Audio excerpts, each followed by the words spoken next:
Imaginons que vous êtes dans un casino et vous voulez jouer à un jeu de dés. Pour jouer à ce jeu, il faut payer une certaine somme. Quelle somme seriez-vous prête à hasarder pour jouer? Par exemple, si on lance un dé et qu'il affiche un chiffre plus grand ou égal à 4, on gagne 3 francs. Si le dé affiche un chiffre plus petit ou égal à 3, on ne gagne rien. Combien seriez-vous prête à payer?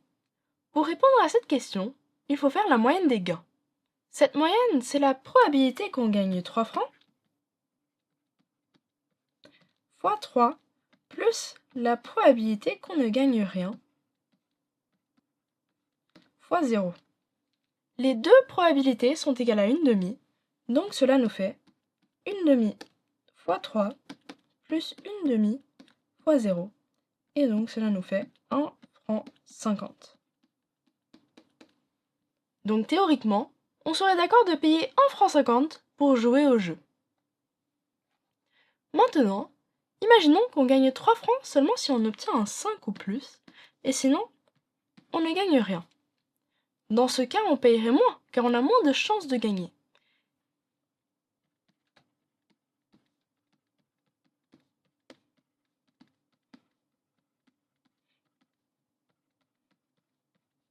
Si on fait la moyenne des gains, cela nous fait 1 sur 3 fois 3, plus 2 sur 3 fois 0, donc 1 franc. En effet, la moyenne est égale à la somme de la probabilité i fois les gains i. Cette moyenne est ce qu'on appelle l'espérance en probabilité. On la note ainsi. E de x est égal à la somme de pi fois xi. Factuellement, l'espérance est la moyenne de toutes les valeurs que peut prendre une variable aléatoire. Pour avoir un exemple un peu plus complet, prenons un troisième jeu comme exemple. Cette fois, on gagne le chiffre qui est affiché sur le dé. Donc pour calculer la moyenne, on va prendre la probabilité qu'on tombe sur 1 fois 1 plus la probabilité qu'on tombe sur 2 fois 2, etc. jusqu'à la probabilité qu'on tombe sur 6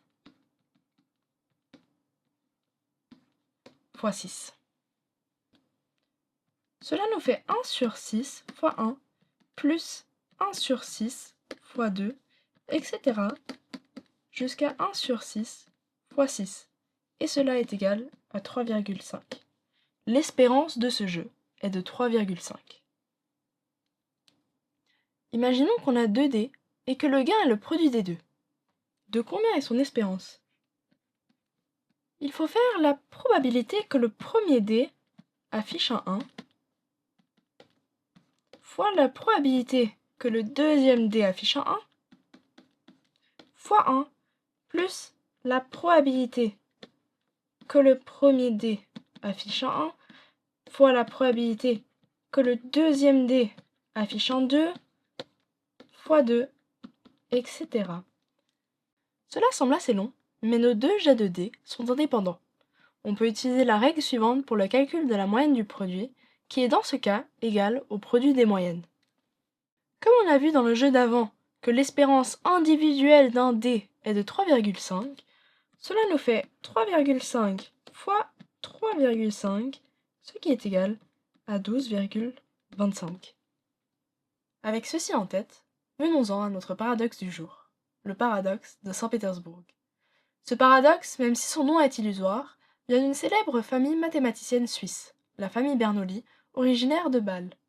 Nicolas Bernoulli était le premier à énoncer le paradoxe, mais le nom vient du cousin, Daniel Bernoulli, qui publie la présentation du problème ainsi que sa solution à l'Académie impériale des sciences à Saint-Pétersbourg. Le paradoxe se présente ainsi.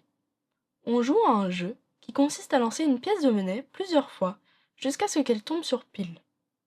Si elle tombe sur pile après un jet, on gagne 2 francs. Si elle tombe sur pile au deuxième jet seulement, on gagne 4 francs. Si elle tombe sur pile après 3 jets, on gagne 8 francs, et ainsi de suite. En général, si elle tombe sur pile après k jets, on gagne 2 puissance k francs. Combien de francs seriez-vous prêt à payer pour jouer à ce jeu?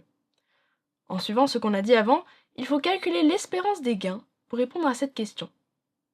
La probabilité de gagner 2 francs est la probabilité que la pièce tombe sur pile au premier jet et vaut 1 sur 2.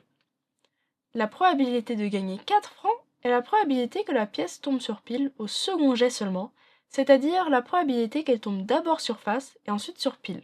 Cette probabilité vaut 1 sur 2 fois 1 sur 2, c'est égal à 1 sur 4. De la même façon, la probabilité de gagner 8 francs est la probabilité que la pièce tombe d'abord 2 fois sur face, puis sur pile. Cette probabilité vaut 1 sur 2 fois 1 sur 2 fois 1 sur 2, qui est égal à 1 sur 8. Et ainsi de suite. La probabilité de gagner 2 puissance k francs vaut 1 sur 2 puissance k.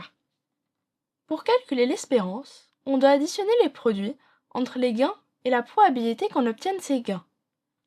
Dans notre cas, cela fait 2 fois 1 demi, plus 4 fois 1 quart, plus 8 fois 1 huitième, etc. Cela nous fait 1 plus 1 plus 1. En effet, son espérance va à l'infini. Par conséquent, on devrait miser une somme infinie. Pourtant, vous serez sans doute d'accord avec moi que vous ne seriez pas prêts à miser une si grande somme sur ce jeu, même pas 100 francs sans doute, car dans de très nombreux cas, un pile tombera après quelques jets de pièces. Donc en pratique, on sera déjà très content si par exemple on gagne 2 puissance 5, donc 32 francs. Ceci montre que, dans la plupart des cas, la notion d'espérance nous donne une bonne indication de la somme qu'il faut miser pour jouer à un jeu, mais que dans certains cas limites, cette notion est à prendre avec des pincettes. La résolution de ce paradoxe est fascinante, mais elle nous emmènera un peu trop loin dans la théorie des probabilités. Voyez le lien ci-dessous pour plus d'informations sur le sujet.